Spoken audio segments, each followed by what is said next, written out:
आज मैं आप लोगों को बताऊंगा कि स्लोप कैसे निकाला जाता है। ठीक है, तो ध्यान दीजिएगा जरा सभी लोग। ये जैसे पहला मेथड बता रहा हूं मैं, कई मेथड है स्लोप निकालने के, तो मैं फर्स्ट मेथड बता रहा हूं। मान लीजिए कोई कार्टेशियन प्लेन में ये एक लाइन है हमारे पास ऐसे, ठीक है। और इस लाइन, ये जो लाइन है ये एक्स एक्सिस की पॉजिटिव डायरेक्शन से, ये एक्स है, ये एक्स डैश है, ये वाई और ये वाई डैश। ये जो एंगल निकाल रहे हैं इसका टेंजेंट आप लोगों को फाइंड करना है, क्योंकि टेंजेंट ही क्या है, इसका स्लोप है। ठीक है, तो आप एक काम करिए, इस लाइन के ऊपर दो पॉइंट ढूंढिए, दो पॉइंट, कोई से भी दो पॉइंट जो आपको ठीक लग रहे हैं वो पॉइंट ढूंढ लीजिए। तो मान लीजिए एक पॉइंट ये है x1, y1, और एक पॉइंट है ये x2, y2। ध्यान दीजिएगा कि ये जो फिगर बना हुआ है ये ग्राफ पेपर पर बना हुआ है। अब चूंकि ग्राफ पेपर नहीं है मेरे पास, तो इसलिए मैंने इसको ऐसे ही बना दिया। तो ग्राफ पेपर में इस तरह से हॉरिजॉन्टल और वर्टिकल लाइंस पहले से खींची रहती है। ठीक है, तो मैं उनमें से एक हॉरिजॉन्टल लाइन ये वाली ले रहा हूं और एक वर्टिकल लाइन ये वाली ले रहा हूं।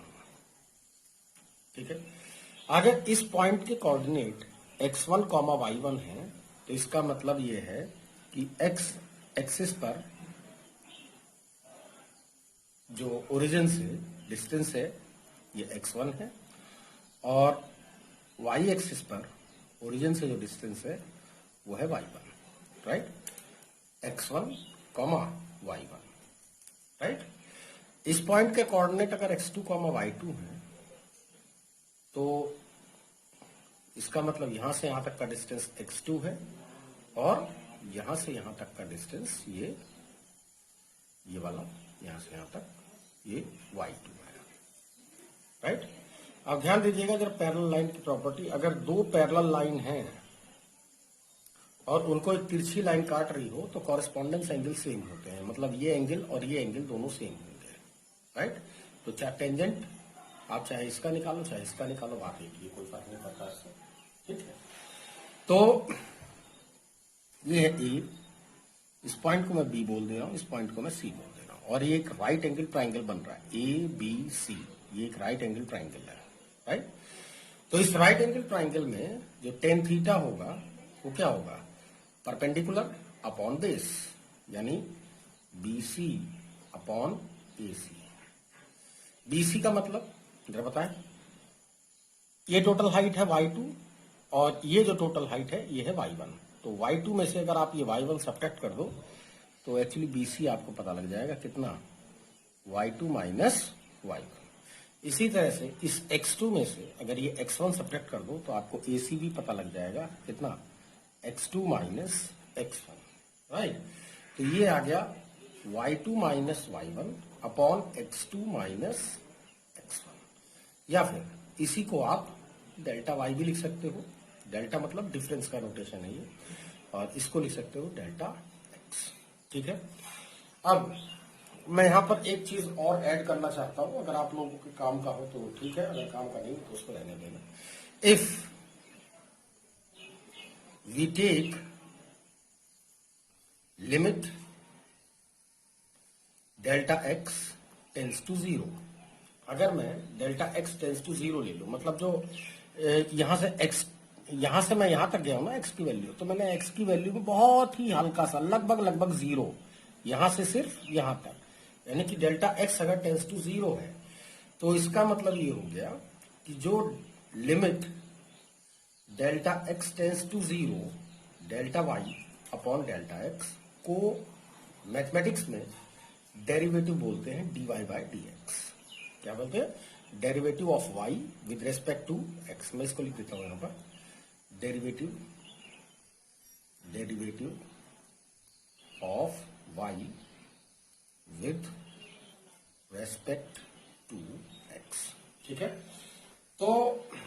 ये हिस्सा अगर आपके काम का है तभी आप इसको नोट करिएगा, अगर आपके काम का नहीं है, अगर आप छोटी क्लास में हैं तो आप लोगों के लिए ये लाइन सफिशिएंट है। ठीक है, और जो सीनियर क्लास में होंगे, जो 11th वगैरह में है, उनके लिए ये लाइन काम की है। ठीक है, अच्छा, तो जो m है वो डेल्टा y मतलब y2 minus y1 upon x2 minus x1 या delta y upon delta x है। ठीक है, तो बाकी तो मैंने कल को कुछ आप लोगों को हिंट दे दिया था कि अगर ये x अगर टाइम एक्सिस है, अगर ये आपका मान लीजिए डिस्प्लेसमेंट एक्सिस है, तो कितना हो जाएगा, ये हो जाएगा delta s upon delta t। जो स्लोप है इसका क्या आएगा, delta s upon delta t। फिर ये इसका जो स्लोप है वो किसको रिप्रेजेंट कर रहा होगा, स्पीड या वेलोसिटी को। Is that clear? अच्छा, अब हम नेक्स्ट पॉइंट पर आ रहे हैं। ग्राफ को मैं एनालाइज करवा दूं। अगर आप लोगों को स्लोप ये पता लग गया है, अगर ये फॉर्मूला समझ में आ गया है, तो समझ लीजिए आप लोगों की लगभग सभी प्रॉब्लम सॉल्व हो जाएंगे। ठीक है, तो अब हम लोग ग्राफ एनालाइज कर ले पहले, ताकि समझ सके आप कि आप लोगों को क्या क्या न्यूमेरिकल प्रॉब्लम फेस करना पड़ सकता है। ठीक है, ध्यान दीजिए। सबसे पहले हम एसटी कर्व को एनालाइज करेंगे या एसटी ग्राफ को एनालाइज करेंगे। ठीक है, तो जो एस मतलब डिस्प्लेसमेंट, टी मतलब टाइम, राइट। नोटेशन आप अलग अलग ले सकते हो, कहीं कहीं एस की जगह पर एक्स भी लिख देते हैं, वाई भी लिख देते हैं, तो जैसा भी आप कंडीशन बने वैसे उसी हिसाब से कर लेना इसको। तो फर्स्ट ग्राफ हम लोग एनालाइज करने जा रहे हैं। फर्स्ट ग्राफ क्या कह रहा है, ठीक है। कल का लेक्चर आप लोगों को अच्छी तरह से याद होना चाहिए, और अगर आप लोगों को लेक्चर अगर देखा है तो उसको पहले आप देख लेना, उसके बाद ही इस लेक्चर को देखना। ठीक है, तो ये है हमारे पास x, x dash, y, y dash. ठीक है, इसका ग्राफ मान लीजिए ऐसा आ रहा है। ठीक है, ये फर्स्ट ग्राफ हो गया। सेकंड ग्राफ में यहां पे बना दे रहा हूं। मान लीजिए ये x नहीं है, इनफैक्ट ये टाइम डिस्प्लेसमेंट है, तो इसको मैं टाइम एक्सिस ले रहा हूं, स्मॉल t। ठीक है, और इसको मैं लूंगा मैं डिस्प्लेसमेंट एक्सिस, यानी कि s। डिस्टेंस लिख दूं या डिस्प्लेसमेंट लिख दूं, जो भी ठीक लगे आपको लिख लीजिएगा। ठीक है, दूसरा ग्राफ टाइम वर्सेस डिस्प्लेसमेंट के बीच का जो कर्व है, ठीक है, वो ऐसा ले रखा है मैंने। ठीक, और तीसरा जो कर्व है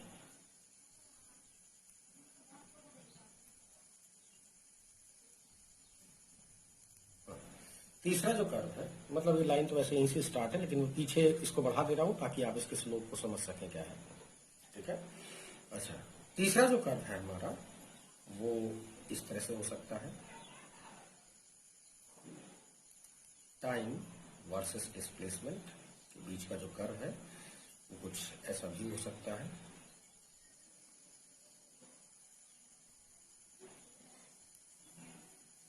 ठीक, चौथा जो आपका कर्व है वो ऐसा हो सकता है,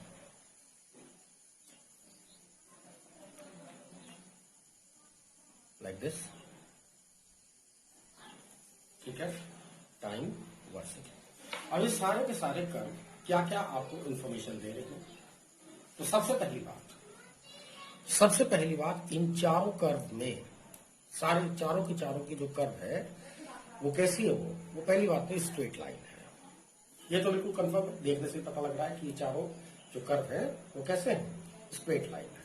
ठीक है, अब स्ट्रेट लाइन की जो फंडामेंटल प्रॉपर्टी है वो ये है कि स्ट्रेट लाइन का हर पॉइंट पर जो स्लोप होता है वो कांस्टेंट होता है। किसी भी पॉइंट पर अगर आप इसका स्लोप अगर देखेंगे तो क्या है, वो इसका जो स्लोप आएगा वो क्या आएगा, वो कांस्टेंट आएगा। ठीक है, जैसे कल मैंने बता दिया था आप लोगों को। अगर ये कर्व अगर स्ट्रेट लाइन ना होता तो अलग अलग पॉइंट पर जो इसका स्लोप आता टेंजेंट लाइन का वो अलग अलग आता। तो सबसे पहली बात तो ये कि स्लोप सबका कांस्टेंट है। अब स्लोप रिप्रेजेंट क्या कर रहा है, क्या रिप्रेजेंट कर रहा है, स्लोप क्या चीज रिप्रेजेंट कर रहा है? स्लोप का मतलब हो गया delta S upon delta T, delta S upon delta T, delta S upon delta T. समझ में आ गई बात? तो delta S upon delta T यानी कि change in distance with respect to time is called the velocity. तो slope क्या रिप्रेजेंट कर रहा है इन सब कर्व में? स्लोप क्या है? एम, इसको आप टेन थीटा बोलते हो, राइट? ये थीटा, ये एंगल से, ये एंगल, ये एंगल, ये एंगल और ये एंगल। सबसे पहली बात ये सब में कॉमन है कि जो स्लोप है इसका टेंजेंट वो किसको रिप्रेजेंट कर रहा है?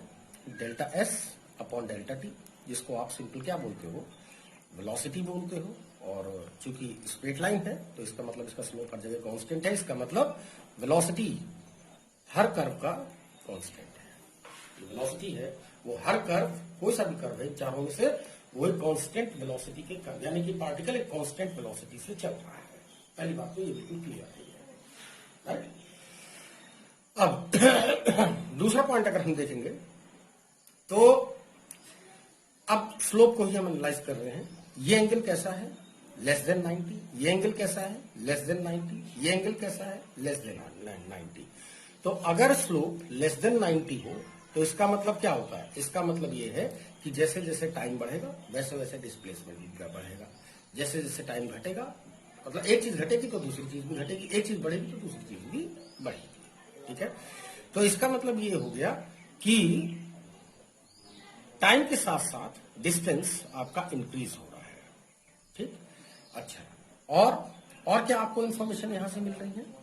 और यहां से क्या क्या क्या इंफॉर्मेशन आप लोग गेन कर रहे हो, ये भी जरा ध्यान से देखेंगे अभी। तो जो इसका जो स्लोप है सभी का, जो लेस देन 90 है, जिसकी वजह से क्या है, इसका जो टाइम के साथ साथ में डिस्टेंस इंक्रीज, या टाइम के घटने पर डिस्टेंस भी क्या हो रहा है? इंक्रीज हो रहा है। दूसरा पॉइंट ये बता रहा है कि जो इसका स्लोप है वो कांस्टेंट है, यानी कि इसकी वेलोसिटी जो है वो इसकी कांस्टेंट है। ठीक है?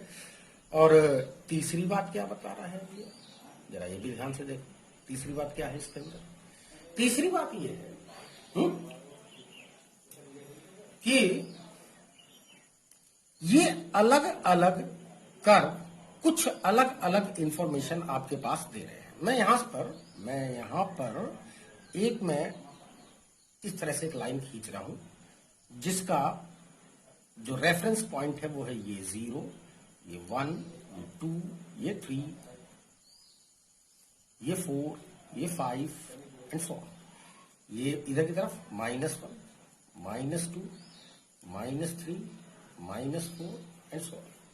और ये आपका रेफरेंस पॉइंट है जहां से आपको सारे डिस्टेंसेस मेजर करने हैं। तो ये वाला कर्व क्या बता रहा है? When t is equal to 0, starting में t is equal to 0 पर पार्टिकल का डिस्प्लेसमेंट कितना है? 0 है, राइट ना? और जैसे जैसे टाइम बढ़ रहा है वैसे वैसे डिस्प्लेसमेंट भी आपका इंक्रीज हो रहा है। जरा ध्यान से देखेंगे, लेकिन ये जो इंक्रीजिंग है ये पॉजिटिव है। इसका मतलब जैसे जैसे टाइम बढ़ता रहेगा वैसे वैसे इसका डिस्प्लेसमेंट भी यहां से धीरे धीरे धीरे धीरे करके क्या हो रहा है? बढ़ता जा रहा है। बिल्कुल क्लियर हो गई यहां तक बात? अच्छा, दूसरी बात यह है कि अगर मैं इस कर्व को अगर ध्यान से देखूं तो इसमें क्या है?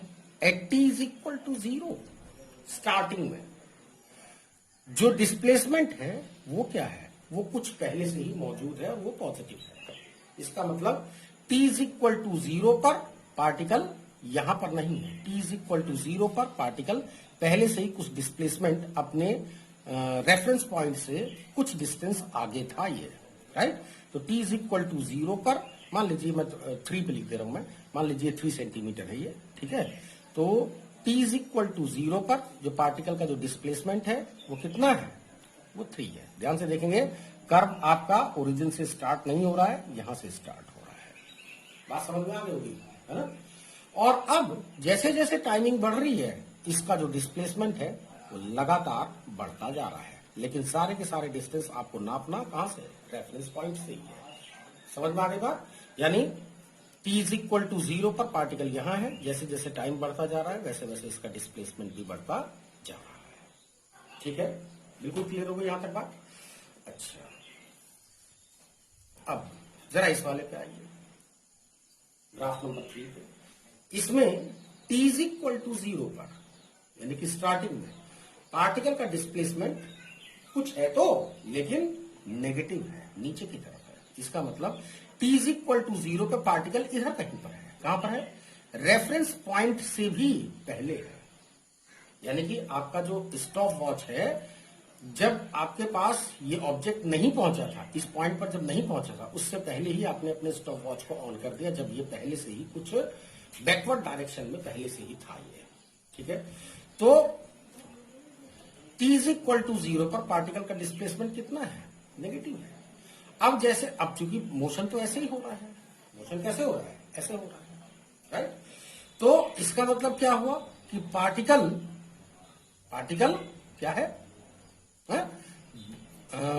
जैसे जैसे टाइम बढ़ेगा, जैसे जैसे टाइम बढ़ रहा है, जैसे t इज इक्वल टू 0 पर पार्टिकल यहां है, फिर t is equal to 1 second पर, ये जरा ध्यान दीजिएगा, ये कुछ और लेस नेगेटिव हो गया है। लेस नेगेटिव का मतलब पार्टिकल यहां पर पहुंच गया।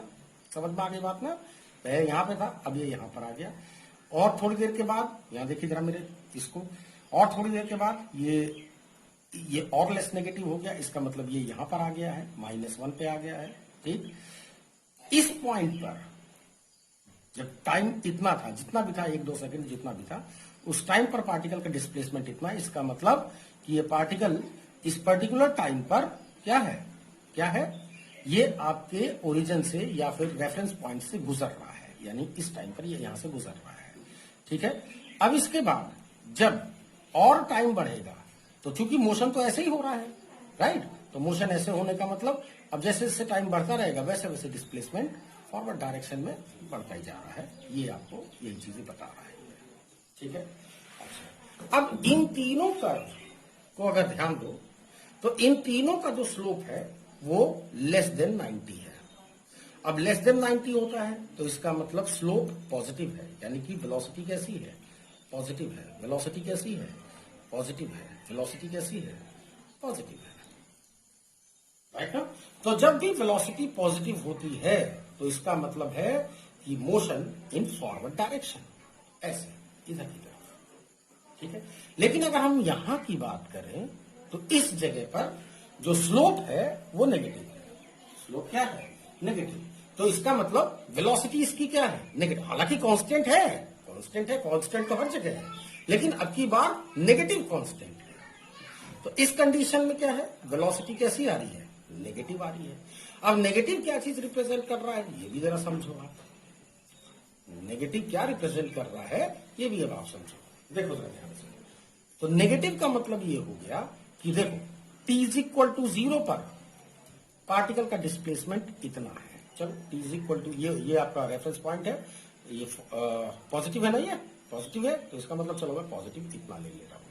ठीक है, अब जैसे जैसे टाइम बढ़ेगा वैसे वैसे इसका डिस्प्लेसमेंट क्या होता जा रहा है?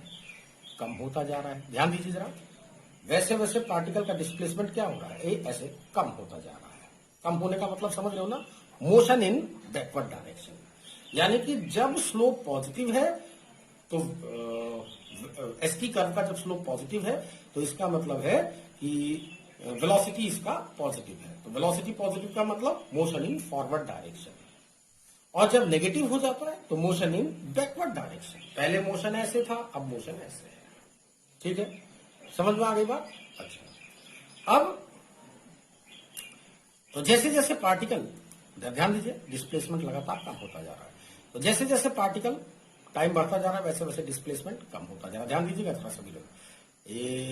और इस पर्टिकुलर टाइम पर इसका डिस्प्लेसमेंट 0 हो गया, यानी कि यहां पर आ गया। ग्राफ इसके आगे भी एग्जिस्ट कर सकता है, ऐसी बात नहीं कि ग्राफ इसके आगे नहीं जाएगा। अगर ग्राफ इसके आगे जा रहा है तो इसका मतलब यह है कि अब जो डिस्प्लेसमेंट है वो नेगेटिव है। नेगेटिव है ना? देखो जरा, डिस्प्लेसमेंट नीचे की तरफ जा रहा है। तो नेगेटिव का मतलब ऑब्जेक्ट यहां पर रुका नहीं है। अब जब मोशन इन बैकवर्ड डायरेक्शन हो रहा है तो धीरे धीरे ऐसे आया और इसके बाद ऐसे निकल गया। समझ में आ गई बात? ठीक है, तो ये आप लोगों को जो कर्व है, इसको आप लोगों को अगर एनालाइज कर लिया है तो समझ लीजिए कि आपका काफी काम हो गया है। ठीक है। अब अगले ग्राफ की बात कर रहे हैं, ग्राफ नंबर 5 की। ग्राफ नंबर 5 ये रिप्रेजेंट कर रहा है आपको कि क्या है, टाइम, जैसे एसटी कर्व ही अभी मैं एनालाइज करवा रहा हूं। मान लीजिए कर्व ये ऐसा आता या ये कर्व ऐसा आता, इस तरह से, ठीक है। तो ये क्या रिप्रेजेंट कर रहा है बताएं। इसके लिए थीटा की वैल्यू कितनी है, 0 डिग्री। इसके लिए भी थीटा की वैल्यू कितनी है, 0 डिग्री। क्योंकि ये एक्स एक्सिस के पैरेलल है, तो एक्स एक्सिस से कितना एंगल बना रहा है, 0 डिग्री का। तो इसका जो स्लोप है, दोनों ही कंडीशन में जो स्लोप है, जो कि टेन थीटा है, जो कि वेलोसिटी को रिप्रेजेंट कर रहा है, वो कितना है, टेन 0 की वैल्यू कितनी है, 0। टेन 0 की वैल्यू क्या है, 0। तो यहां ध्यान दीजिएगा, देखो इसमें क्या होता, टाइम बढ़ रहा था, इसका स्लोप पॉजिटिव था, टाइम बढ़ रहा था, तो इसका मतलब डिस्टेंस भी बढ़ रहा था, डिस्प्लेसमेंट भी बढ़ रहा था, ठीक। इसका स्लोप नेगेटिव है, तो इसका मतलब टाइम बढ़ेगा तो डिस्प्लेसमेंट कम होगा। एक चीज बढ़ेगी तो दूसरी चीज कम हो जाएगी। लेकिन अगर एक्स एक्सिस के पैरेलल है तो time t is equal to 0 पर डिस्प्लेसमेंट कितना है पार्टिकल का, ध्यान दीजिएगा। मैं ये एक बार फिर से मैं आप लोगों के लिए ड्रॉ कर दे रहा हूं। ये 0, 1, 2, 3, 4, -1, -2, -3 एंड सो ऑन, ठीक है। तो 0, t इज इक्वल टू 0 पर पार्टिकल का डिस्प्लेसमेंट कितना है, इतना। t is equal to 1 second पर उतना ही है, t is equal to 3 second पर उतना ही है। तो मान लीजिए ये आपका रेफरेंस पॉइंट है, ये मैं मान लेता हूं कि पार्टिकल यहां पर था शुरुआत में। t इज इक्वल टू 0 पर पार्टिकल का डिस्प्लेसमेंट कितना है, 3 सेंटीमीटर है। ये मान लीजिए इतना 3 सेंटीमीटर है, ठीक। तो जैसे जैसे टाइम बढ़ेगा क्या ये डिस्प्लेसमेंट चेंज हो रहा है, नहीं, डिस्प्लेसमेंट वैसी का वैसे ही है। वैसे ही मैंने कल प्रॉपर्टी आपको बता दी थी कि अगर स्लोप अगर 0 होता तो इसका मतलब जो y की वैल्यू है वो x के अगेंस्ट क्या रहेगी, वो कांस्टेंट रहेगी। तो ये क्या बता रहा है, ये कांस्टेंट डिस्प्लेसमेंट को बता रहा है। डिस्प्लेसमेंट कांस्टेंट का मतलब क्या है, अगर डिस्प्लेसमेंट अगर हो ही नहीं रहा है तो इसका मतलब क्या है, पार्टिकल चल ही नहीं रहा है। वैसे भी अगर पार्टिकल नहीं चल रहा है तो इसका मतलब इसकी वेलोसिटी 0 है।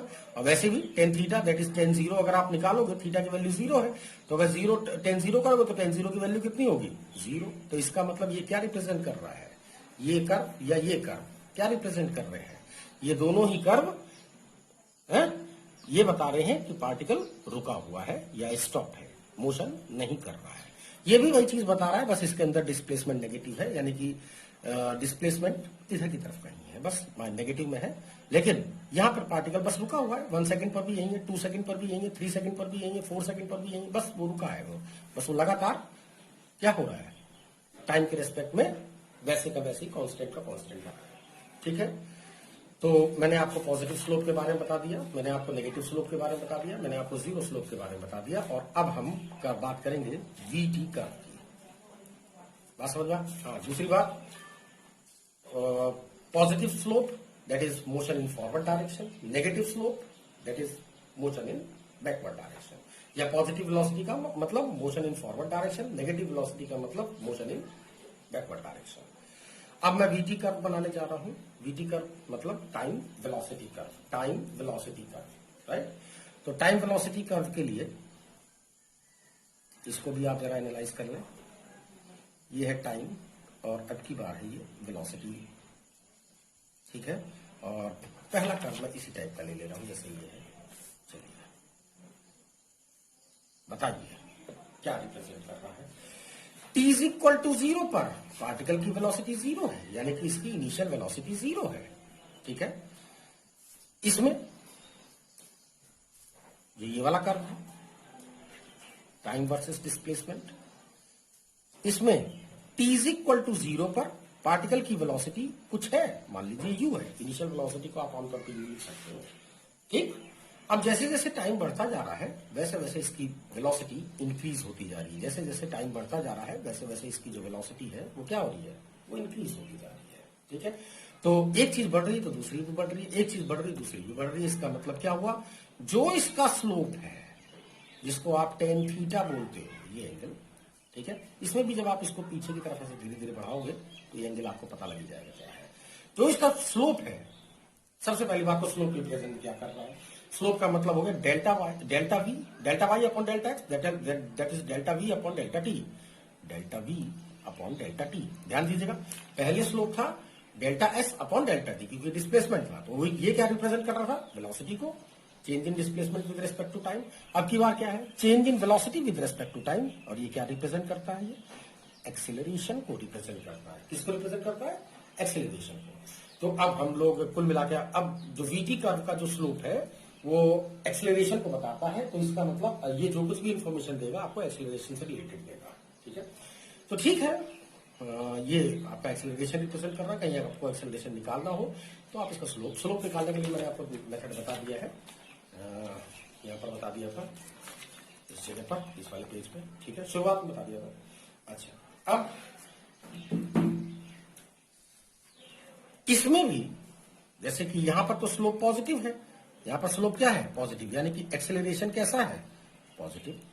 इसका भी एक्सेलरेशन कैसा है, पॉजिटिव। तो पॉजिटिव एक्सेलरेशन क्या बता रहा है कि जैसे जैसे टाइम बढ़ रहा है वैसे वैसे वेलोसिटी भी बढ़ रही है, जैसे जैसे टाइम बढ़ रहा है वैसे वैसे वेलोसिटी भी बढ़ रही है। लेकिन अगर ऐसा हो जाए, यानी कि समझ रहे हो ना, यानी कि आपने एक्सीलेटर दबा रखा है, एक्सीलेटर दबाने का मतलब जैसे आप उसके एक्सीलेटर का कान ऐसे हटोगे हैं, तो क्या होगा, आपकी जो बाइक होगी उसकी स्पीड बढ़ जाएगी। अब मैं कुछ और करने जा रहा हूं, यहां पे जरा ध्यान दें, यहां पे तो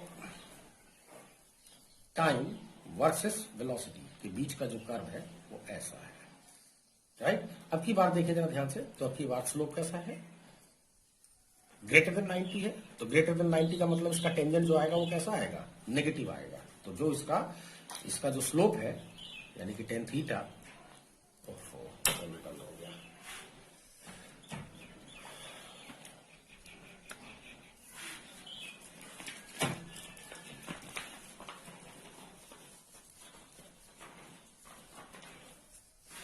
एक सेकंड पेन लेके आता हूं, रहने दो। हाँ, तो मैं बता रहा था जो इसका स्लोप है जो कि टेन थीटा, राइट। अब की बार जो स्लोप है वो कैसा है, नेगेटिव है, राइट। और स्लोप क्या रिप्रेजेंट कर रहा है, delta V upon delta T. क्या रिप्रेजेंट कर रहा है, delta V upon delta T. ये पेन ही नहीं चल रहा है,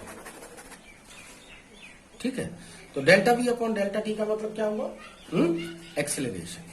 तो एक्सेलरेशन क्या है, नेगेटिव। तो नेगेटिव एक्सेलरेशन क्या बताता है, नेगेटिव एक्सेलरेशन ये नहीं बता रहा है मोशन इन फॉरवर्ड डायरेक्शन या बैकवर्ड, वो वेलोसिटी बताता है। अगर वेलोसिटी पॉजिटिव है तो इसका मतलब motion in forward direction, negative है तो मोशन इन बैकवर्ड डायरेक्शन। लेकिन एक्सेलरेशन क्या बताता है, एक्सेलरेशन ये बताता है कि अगर एक्सेलरेशन पॉजिटिव है तो इसका मतलब है कि टाइम के साथ साथ वेलोसिटी इंक्रीज हो रही है, और अगर ये नेगेटिव है तो इसका मतलब टाइम के साथ साथ वेलोसिटी क्या है, कम हो रही है। कम कब होती है, जब आप ब्रेक मारते हो, राइट ना। तो इसका मतलब जब आप ब्रेक मारते हो तो उस टाइम पर जो एक्सेलरेशन आएगा वो नेगेटिव आएगा वो। अच्छा, अगर ये कर्व अगर ऐसा आ जाए, टाइम वर्सेस वेलोसिटी के बीच का जो कर्व है अगर वो ऐसा आ जाए, तो ये टाइम एक्सिस के पैरेलल है, इसका मतलब थीटा की वैल्यू 0 है, तो इसका मतलब जो स्लोप है इसका जो कि 10 0 है, जो कि एक्सेलरेशन को रिप्रेजेंट कर रहा है, तो एक्सेलरेशन क्या है, 0। तो एक्सेलरेशन 0 का मतलब क्या है, that delta V upon delta T की वैल्यू कितनी है, 0। इसका मतलब हो गया delta V upon delta T इसका मतलब डेल्टा वी क्या है, 0। इसका मतलब चेंज इन वेलोसिटी क्या है, 0। इसका मतलब वेलोसिटी में कोई चेंज नहीं हो रहा है, वेलोसिटी में कोई चेंज नहीं हो रहा। तो वेलोसिटी में अगर कोई चेंज नहीं हो रहा तो इसका मतलब क्या है, इसका मतलब ये है कि एक कांस्टेंट वेलोसिटी से चल रहा है। इसका मतलब क्या है कि particle moves with a constant velocity. समझ में आ गई बात। तो इस कंडीशन में वेलोसिटी इसकी क्या हो जाएगी, कांस्टेंट हो जाएगी। बात समझ में आ गई। अच्छा, अब अगर जरा अगले पॉइंट पे अगर हम लोग आए तो इसका तो हो गया। एक लास्ट और देख लीजिए, एटी का, एटी मतलब टाइम एक्सेलरेशन का। तो यहां ध्यान दीजिएगा, आपके सिलेबस में केवल यूनिफॉर्म एक्सेलरेटेड मोशन है, यानी कि एक्सेलरेशन आपका चेंज नहीं होगा। तो इसका जो कर्व है टाइम वर्सेस एक्सेलरेशन के जो बीच का जो कर्व आएगा वो हमेशा टाइम एक्सिस के या तो पैरेलल इस तरह से और या फिर इस तरह से, ठीक है। यानी कि जो ये वाला जो कर्व है, मतलब जब एक्सेलरेशन जब नेगेटिव होता है तो इसको हम रिटार्डेशन भी बोलते हैं, याद ध्यान रखिएगा, रिटार्डेशन, ठीक है। तो ये क्या है, एक्सेलरेशन इसका पॉजिटिव है और कांस्टेंट है, तो इसका मतलब ये क्या है, ये एक्सेलरेटेड मोशन को रिप्रेजेंट कर रहा है, और ये कैसा मोशन को, ये रिटार्डेशन को रिप्रेजेंट कर रहा है, इसका रिटार्डेशन। ये अगर सॉरी टाइम एक्सिस के पैरेलल है लेकिन ये नीचे की तरफ है, तो मेरे ख्याल समझ में आ गई होगी। ये देखो ध्यान से, एक्सेलरेशन मैंने नेगेटिव शो कर रखा है, यहाँ पे एक्सेलरेशन पॉजिटिव शो कर रखा, और क्या है जो इसका स्लोप है वो कांस्टेंट है। अच्छा, मैं इसके स्लोप के बारे में भी आपको बता दूं थोड़ा सा। तो यहाँ पर मैं अगर इसके स्लोप के बारे में बताऊं तो मैं इस तरह से कर्व नहीं लूंगा, मैं आपकी बार में कुछ ऐसा दूसरा बता दे रहा हूं। मान लीजिए कि टाइम, ये मतलब आपके सिलेबस से बाहर है, टाइम वर्सेस एक्सेलरेशन के बीच का कर्व मान लीजिए ऐसा है, ठीक है। तो अगर ऐसा है तो इसका मतलब टाइम के साथ साथ एक्सेलरेशन क्या हो रहा है, इंक्रीज हो रहा है। तो ये नॉन यूनिफॉर्म एक्सेलरेटेड मोशन है, नॉन यूनिफॉर्म एक्सेलरेट, ये आपके सिलेबस में नहीं है, नॉन यूनिफॉर्म एक्सेलरेटेड मोशन है। उस कंडीशन में इसका जो स्लोप है वो क्या बताएगा, D A over D T, यानी कि change in acceleration with respect to time. और फिजिक्स में इसका कोई नाम नहीं दिया गया है, आप चाहो अपनी तरफ से कोई नाम दे दो, ठीक है। तो change in acceleration with respect to time, तो जो इसका जो स्लोप है या जो इसका टेन थीटा है वो ये चीज रिप्रेजेंट कर रहा है। आप समझ में है। तो चूंकि ऐसा केस देंगे नहीं आपके में, यूनिफॉर्म एक्सेलरेटेड मोशन ही है आपके सिलेबस में, तो सिर्फ और सिर्फ आपको वही पढ़ना है, ठीक है। तो अगर आपको इतनी बात समझ में आ गई है तो आप लोगों के लिए बहुत अच्छा है, क्योंकि आगे का लेक्चर आप लोगों के लिए बड़ा आसानी से समझ में आने वाला है, ठीक है। तो मैं अब आप लोगों के लिए इक्वेशन ऑफ मोशन मैं स्टडी करने जा रहा हूं, और ग्राफिकल मेथड से मैं आप लोगों के लिए ग्राफ मतलब इसको इक्वेशन ऑफ मोशन को मैं डेरिवेट करने जा रहा हूं, ठीक है। तो पहला पॉइंट देखेंगे अभी आप लोग। सबसे पहला तो है यूनिफॉर्म मोशन, आप लोग देख लीजिए यूनिफॉर्म मोशन। तो यूनिफॉर्म मोशन वो मोशन जिसके अंदर एक्सेलरेशन जीरो होता है, यानी कि जिसके अंदर वेलोसिटी आपकी कांस्टेंट होती है, यानी कि जिसके अंदर वेलोसिटी में कोई चेंज नहीं आता। अगर वेलोसिटी में कोई चेंज नहीं आ रहा है तो इसका मतलब वेलोसिटी कांस्टेंट है। वेलोसिटी में चेंज ना आने का मतलब ये हो गया कि एक्सेलरेशन उसके अंदर अप्लाई नहीं हो रहा है, यानी कि एक्सेलरेशन जीरो है, ठीक है। तो ऐसे कंडीशन में केवल एक ही फॉर्मूला आपके काम का होता है, that velocity is equal to displacement upon time, बस, राइट। या आप इसको delta S upon delta T भी लिख सकते हो, कोई दिक्कत वाली बात नहीं है, ठीक है। या थोड़ी आगे क्लास में जो पढ़ रहे हैं इसको डीएस ओवर डी टी भी लिख सकते हैं, DS over D T, derivative of displacement with respect to time, right. अच्छा, तो इक्वेशन ऑफ मोशन हम लोग ग्राफिकल मेथड से डेरिवेट करने के लिए, कहने का मेरा मतलब है कि जो इक्वेशन ऑफ मोशन की आपको जरूरत तब पड़ेगी जब मोशन कैसा हो, यूनिफॉर्म एक्सेलरेटेड मोशन, कैसा हो, यूनिफॉर्म एक्सेलरेटेड मोशन है तो, ठीक है। तो यानी कि जो बॉडी है वो एक कांस्टेंट एक्सेलरेशन उसके ऊपर अप्लाई है, ठीक है। तो अब हम इसका फर्स्ट डेरिवेशन करने जा रहे हैं। इक्वेशन ऑफ मोशन तीन है ये। पहला है v is equal to U plus A T, S is equal, number two S is equal to U T plus half A T square, और तीसरा है v square is equal to U square plus 2 A S. अब हम लोग इन तीनों को एक एक करके डेरिवेट करेंगे।